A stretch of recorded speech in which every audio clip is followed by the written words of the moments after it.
أعوذ بالله من الشيطان الرجيم. بسم الله الرحمن الرحيم.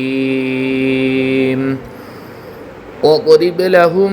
مثل الرجلين جعلنا لأحدهما جنتين من أعناب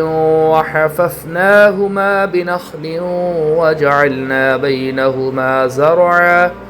كلتا الجنتين آتت أكلها ولم تظلم منه شيئا وفجرنا خلالهما نهرا وكان له ثمر فقال لصاحبه وهو يحاوره أنا أكثر منك مالا وأعز نفرا ودخل جنته وهو ظالم لنفسه قال ما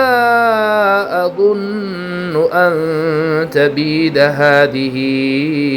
أبدا وما أظن الساعة قائمة ولئن رددت إلى ربي لأجدن خيرا منها منقلبا قال له صاحبه وهو يحاوره أكفرت بالذي خلقك من تراب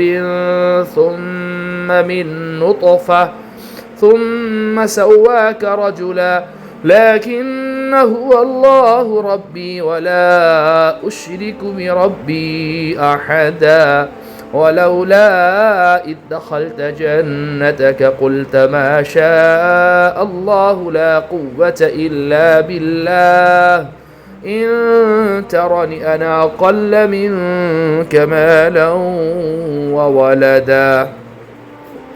فعسى ربي أن يؤتيني خيرا من جنتك ويرسل عليها حسبانا من السماء فتصبح صعيدا زلقا أو يصبح ماؤها غورا فلن تستطيع له طلبا وأحيط بثمره فأصبح يقلب كفيه على ما أنفق فيها وهي خاوية على عروشها ويقول يا ليتني لم أشرك بربي أحدا ولم تكن له فئة ينصرونه من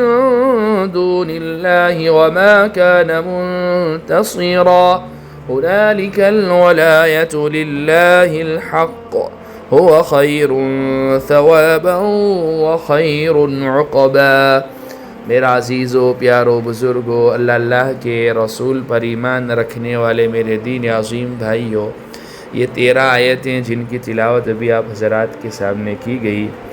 یہ مستقل 5واں رکوع ہے سورہ کہف کا، 13 آیتوں پر مشتمل، آیت نمبر جو ہے 32 سے لے کر آیت نمبر 44 مکمل تک، جس میں اللہ سبحانہ و تعالیٰ نے ایک واقعے کو بیان فرمایا ہے۔ آیت نمبر 28 میں کافر سرداروں کے اس تکبر کی طرف اشارہ کیا گیا تھا جس کی وجہ سے وہ غریب مسلمانوں کے ساتھ بیٹھنا بھی پسند نہیں کرتے تھے، اور انہوں نے یہ درخواست کی تھی کہ یہ لوگ ارد گرد جو آپ کے پاس بیٹھے ہوئے ہیں، یعنی غریب صحابہ کی طرف جو مال و دولت میں حیثیت کے اعتبار سے کم تھے، اگر آپ ان کو ہٹا دیں تو پھر جو ہے ہم آپ کی بات سن سکتے ہیں۔ اللہ سبحانہ و تعالیٰ نے فوراً اللہ کے نبی علیہ السلام کے پاس یہ وحی لے کر جبرائیل امین علیہ السلام کو بھیجا کہ نہیں، ان کی یہ غریب جو صحابہ ہے، ان کی وقعت، ان کی قدر اللہ کی نگاہ میں بہت بڑی ہے، جو ہے آپ ان کی وجہ سے جو ہے نا ان کا کہنا نہ مانیے، بلکہ یہ تو وہ لوگ ہیں، یعنی یہ صحابہ جن کے بارے میں یوں کہتے ہیں یہ تو کہ یہ کم حیثیت لوگ ہیں، یہ تو وہ لوگ ہیں جو صبح و شام اللہ سبحانہ و تعالیٰ کا تذکرہ کرتے ہیں، لہذا جو ہے نا آپ نے ان کے ساتھ رہنا چاہیے، نہ کہ ان کے ساتھ۔ تو آیت نمبر 28 میں کافر سرداروں کے اس تکبر کی طرف اشارہ کیا گیا تھا جس کی وجہ سے وہ غریب مسلمانوں کے ساتھ بیٹھنا بھی پسند نہیں کرتے تھے۔ اب اللہ تعالیٰ ایک ایسا واقعہ بیان فرما رہے ہیں جس سے یہ واضح ہو جاتا ہے کہ مال و دولت کی زیادتی کوئی ایسی چیز نہیں ہے جس پر کوئی شخص اترائے۔ اگر اللہ تعالیٰ کے ساتھ رشتہ مضبوط نہ ہو تو بڑے بڑے مالدار لوگ انجام کار ہاتھ ملتے رہ جاتے ہیں، اور اللہ تعالیٰ کے ساتھ معاملہ صحیح ہو تو غریب لوگ ان سے کہیں آگے نکل جاتے ہیں۔ جن دو آدمیوں کا یہاں ذکر فرمایا گیا ہے ان کی کوئی تفصیل کسی مستند مرفوع روایت میں موجود نہیں ہے۔ البتہ بعض مفسرین نے کچھ روایتوں کی بنیاد پر یہ کہا ہے کہ یہ بنی اسرائیل میں سے تھے اور انہیں اپنے باپ سے وراثت میں بڑی دولت ہاتھ آئی تھی۔ ان میں سے ایک نے کافر ہو کر اسی دولت سے دل لگا لیا اور دوسرے نے اپنی دولت کو اللہ تعالیٰ کے راستے میں خرچ کیا، اور اس کی وجہ سے اس کی دولت پہلے شخص کے مقابلے میں گنتی میں کم رہ گئی، لیکن آخرکار کافر شخص کی دولت پر آفت آ گئی اور اسے حسرت کے سوا کچھ حاصل نہیں ہوا۔ اللہ سبحانہ و تعالیٰ فرماتے ہیں، اور اے پیغمبر صلی اللہ علیہ وسلم ان لوگوں کے سامنے ان دو آدمیوں کی مثال پیش کرو جن میں سے ایک کو ہم نے انگوروں کے 2 باغ دے رکھے تھے اور ان کو کھجور کے درختوں سے گھیرا ہوا تھا، اور ان دونوں باغوں کے درمیان کھیتی لگائی ہوئی تھی۔ دونوں باغ پورا پھل دیتے تھے اور کوئی باغ پھل دینے میں کوئی کمی نہیں چھوڑتا تھا۔ ان دونوں کے درمیان ہم نے ایک نہر جاری کر دی تھی، اور اس شخص کو خوب دولت حاصل ہوئی تو وہ اپنے ساتھی سے باتیں کرتے ہوئے کہنے لگا کہ میرا مال بھی تم سے زیادہ ہے اور میرا جٹھا بھی تم سے زیادہ مضبوط ہے، اور وہ اپنی جان پر ستم ڈھاتا ہوا اپنے باغ میں داخل ہوا اور یوں کہنے لگا کہ میں نہیں سمجھتا کہ یہ باغ کبھی بھی تباہ ہوگا، اور میرا خیال یہ ہے کہ قیامت کبھی نہیں آئے گی، اور اگر کبھی مجھے اپنے رب کے پاس واپس بھیجا بھی گیا تب بھی مجھے یقین ہے کہ مجھے اس سے بھی اچھی جگہ ملے گی۔ جیسا کہ آپ کو بتلایا کہ بنی اسرائیل کے یہ 2 شخص تھے، اور جو ہے ایک کے پاس دولت زیادہ تھی اور باقی فراوانی تھی، خوب پھل آتے تھے۔ اس نے جو ہے اپنے مال ہی کو اپنا سب کچھ سمجھا، جیسے کچھ لوگ ہوتے ہیں نا پیسے ہی کو ہی خدا سمجھتے ہیں، اور یوں سمجھتے ہیں کہ پیسے ہی سے ساری چیزیں حاصل ہوتی ہے، اور ان کا ماننا یہ ہوتا ہے کہ کچھ بھی ہو کہیں سے بھی آئے پیسہ آئے، جہاں سے بھی آئے پیسہ آئے، اور وہ یوں سمجھتے ہیں کہ جو ہے ہم پیسہ کمانے میں بھی آزاد ہیں اور خرچ کرنے میں بھی آزاد ہیں، جب چاہے جس طرح سے چاہے جو مرضی میں آئے جہاں چاہے خرچ کر ڈالو، اور جہاں سے آوے جس طرح سے آوے جو ہے پیسہ کما لو۔ دیکھیے پیسہ بہت کچھ ہے لیکن سب کچھ نہیں ہے۔ پیسے سے بہت سی چیزیں آپ حاصل کر سکتے ہو لیکن سب کچھ نہیں حاصل کر سکتے، یہ بات میں اس سے پہلے بھی کہہ چکا ہوں۔ تو جس کو یہ باغات انگور کے اور یہ کھیتی اور یہ سب ساری چیزیں میسر تھی نا، تو وہ اترانے لگا، تکبر کرنے لگا، کفر میں مبتلا ہوا اور کہنے لگا کہ جو ہے نا، اور ایٹیٹیوڈ اور گھمنڈ میں یوں کہا کہ میرا نہیں خیال کہ جو ہے میرا یہ باغ کبھی ختم ہوگا اور کبھی قیامت آنے بھی والی ہے، اور اگر بالفرض مان لو کہ آ بھی گئی اور دوبارہ زندہ ہو بھی گیا تو میرا تو یہی گمان ہے کہ مجھے یہاں سے بہتر زندگی ملے گی، یہاں سے بہتر جگہ ملے گی۔ اس کا جو دوسرا ساتھی تھا، قال له صاحبه وهو يحاوره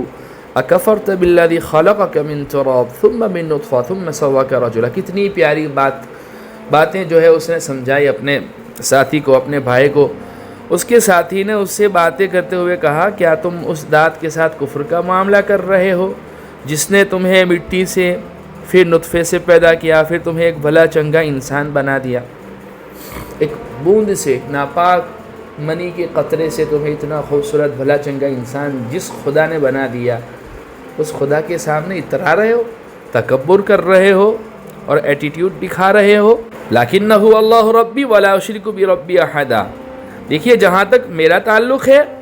میں تو یہ عقیدہ رکھتا ہوں کہ اللہ میرا پروردگار ہے اور میں اپنے پروردگار کے ساتھ کسی کو شریک نہیں مانتا۔ جیسا کہ بتلایا گیا کہ دوسرا شخص جو تھا وہ مومن تھا، بھلے اسباب کے لحاظ سے اس کے پاس مال و دولت کم تھی لیکن وہ موحد تھا، وہ مومن تھا، اور وہ اللہ وحدہ لا شریک لہ پر ایمان لاتا تھا۔ اس لیے اس نے پہلے تو اس کو یہ بات سمجھائی، تو اپنے اس رب کے ساتھ کفر کا معاملہ کر رہا ہے جس نے تجھے مٹی سے اور پھر نطفے سے پھر تمہیں ایک بھلا چنگا انسان بنا دیا۔ پھر یہ کہا کہ جہاں تک جیسے اس نے کہا تھا، میرا نہیں خیال کہ جو ہے میرا یہ باغ کبھی ختم ہوگا اور کبھی قیامت آنے بھی والی ہے، اس کے مقابلے میں اس نے یوں کہا، جہاں تک میرا تعلق ہے میں تو یہ عقیدہ رکھتا ہوں کہ اللہ میرا پروردگار ہے اور میں اپنے پروردگار کے ساتھ کسی کو شریک نہیں مانتا۔ اور جب تم اپنے باغ میں داخل ہو رہے تھے اس وقت تم نے یہ کیوں نہیں کہا کہ ما شاء اللہ لا قوت الا باللہ، جو اللہ چاہتا ہے وہی ہوتا ہے، اللہ کی توفیق کے بغیر کسی میں کوئی طاقت نہیں۔ بہت پیارا جملہ ہے جو اللہ سبحانہ و تعالیٰ نے ہمیں دیا ہے۔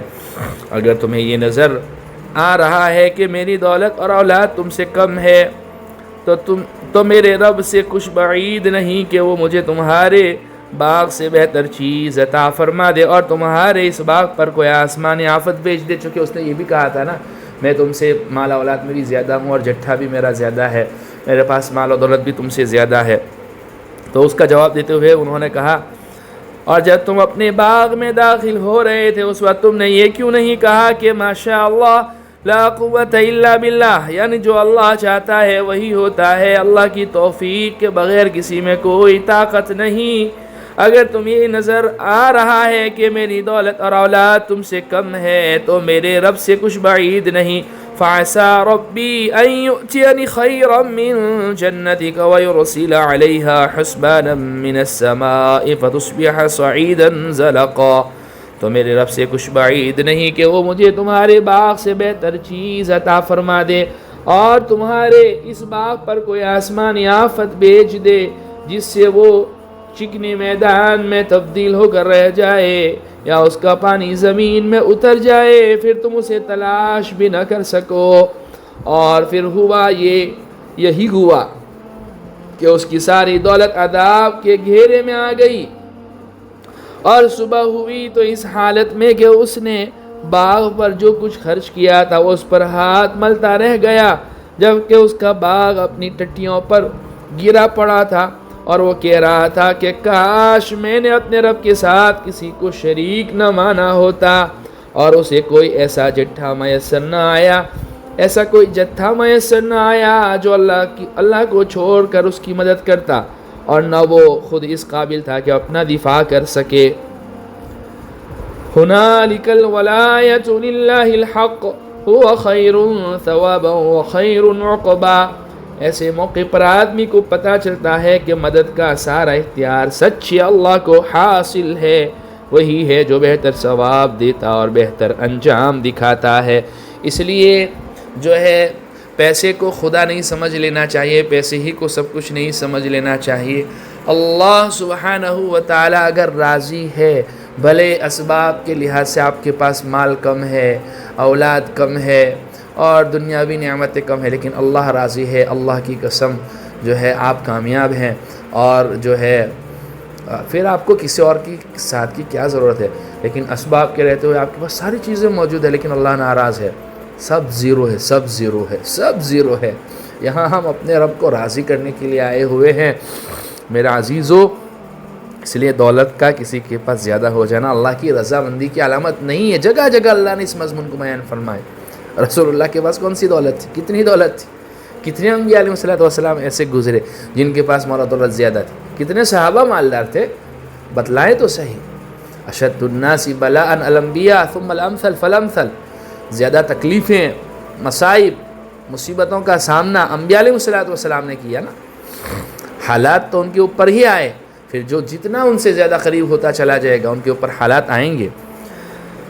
تو اللہ سبحانہ و تعالیٰ اس قصے کو بیان کر کے، اس واقعے کو بیان کر کے ہمیں یہ درس دینا چاہتے ہیں کہ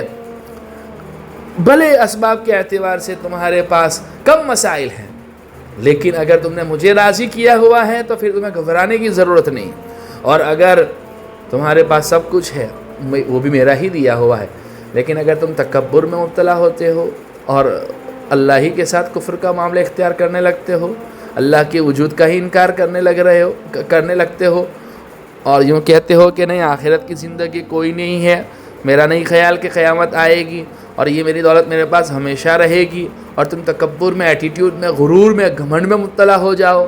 تو پھر اللہ وہی حشر کرتے ہیں جو اس باغ والے کے ساتھ ہوا کہ یہ تو ہاتھ کا میل ہے، وَتِلْكَ الْأَيَّامُ نُدَاوِلُهَا بَيْنَ النَّاسِ، کبھی ادھر کبھی ادھر اللہ سبحانہ وتعالیٰ پھرتے رہتے ہیں۔ بہرحال اللہ سبحانہ وتعالیٰ اس واقعے کے ذریعے جو درس دینا چاہتے ہیں، اللہ کرے کہ ہمارے ذہن میں وہ باتیں آ جائیں۔ 2026 جو ہے شروع ہو گیا ہے، اللہ سبحانہ وتعالیٰ آنے والے اس سال کو ہم تمام کے لیے خیر و برکت والا بناوے،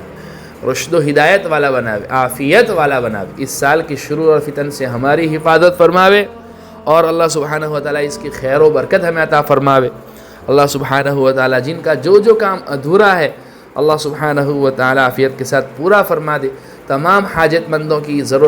ضرورتوں کو پورا فرماوے۔ نئے سال کا آغاز توبہ استغفار کے ساتھ، اللہ کے احکامات کی پابندی، نبی علیہ السلام کے طریقوں کے اہتمام کے ساتھ کرنے کی ہم تمام کو توفیق عطا فرماوے۔ اور پچھلا سال اس میں جو ہم سے لغزشیں، خطائیں ہو گئی اور